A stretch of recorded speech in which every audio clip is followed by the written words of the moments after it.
Well, here we are on a bit of a windy day on the hill. You're only about 600 or 800 feet, I suppose, here, but it's a bit windy. The wind's coming from in front of me here, and I've ducked down behind the brow of a hill to try and stay out of it to be able to talk to you. Do love being out here in the weather. It's part of the privilege of it.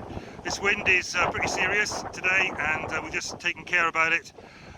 I do love coming out here in these weathers, and particularly when it's dark, but of course it'll be obvious immediately that there are particular problems with walking around, particularly in a place like this, in the dark. So I've been getting a bit of stick recently about this issue of light and making provision for lights, and it just came to mind again as I was looking this morning at John 9, where Jesus says that as long as he's in the world, he is the light of the world. Now, how have I been getting stick? Well, I've been getting stick because I've made some modifications to my Land Rover. As you can see, I've put some big lights on the top there, and they're to help me when I'm in a situation where they're needed. Quite often around here I'm travelling across mountains in the dark at night, in the winter. Often there's heavy rain, snow, and I'm off doing my job, visiting around the place, visiting around the countryside, and I feel justified in having a better light set than the ones on the old Land Rover, because old Land Rover lights are notorious.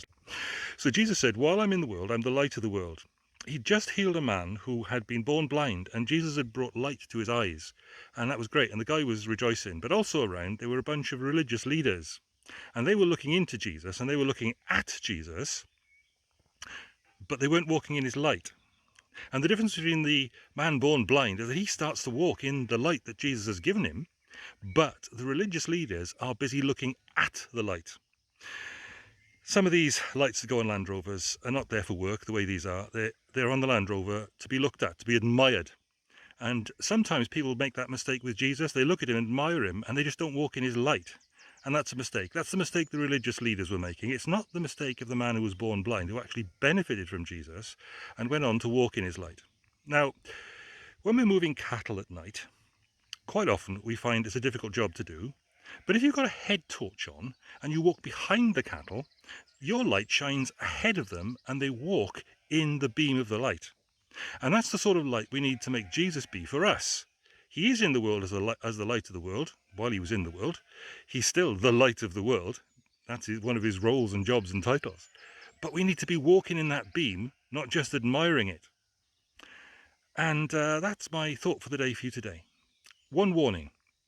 When you've got bright lights like this, and Jesus was a bright light having come into the world, the thing not to do is to just stare at them and, wow, look at those lights, right? Because if you do that, you will go blind. That's what had happened to the Pharisees. What you do with bright lights like this is you drive in their light, you walk in their light, you live in their light, and then they give light to you as you walk through the world, not bumping into anything, not at hazard like me up on the hill in the dark, but walking in the light of Christ, in safety, in security, in the way. Jesus said, while I'm in the world, I'm the light of the world. Don't admire, walk in his light. Don't just go staring at, go where he directs and points. Live in his light.